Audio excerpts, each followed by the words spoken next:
शहरी भागासह ग्रामीण भागात लाचलुचपत प्रतिबंध विभागाने कंबर कसली असून विविध विभागांमध्ये लाचखोर पकडले जात आहे।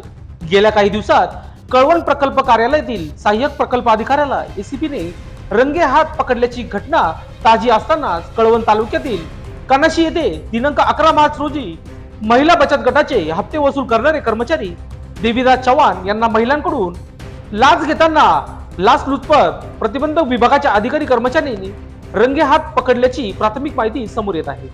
कानाशी येथील 5 पांडव मंदिर परिसरात दुपारी महिला बचत गटाच्या काही महिला गटाचा हप्ता भरण्यासाठी एकत्रित आल्या होत्या। बचत गटाचे कर्मचारी देवी चव्हाण यांनी बचत गटाच्या हप्त्याच्या रकमेत अफरातफर केल्यामुळे एसीपीने सापळा रचून त्यांना ताब्यात घेत 4800 रुपये लाचेची मागणी रक्कम स्वीकारताना रंगे हात पकडले आहे। दरम्यान या कारवाईने अपोना कानाशी परिसरात सरकारी बाबूंनी चांगला धसका घेतल्याची चर्चा देखील सुरू आहे।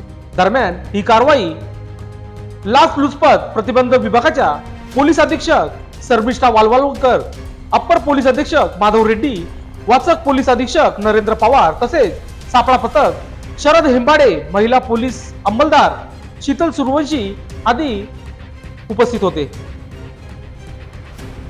लोकशास्त्र न्यूज साठी बंटी आढाव, कळवण।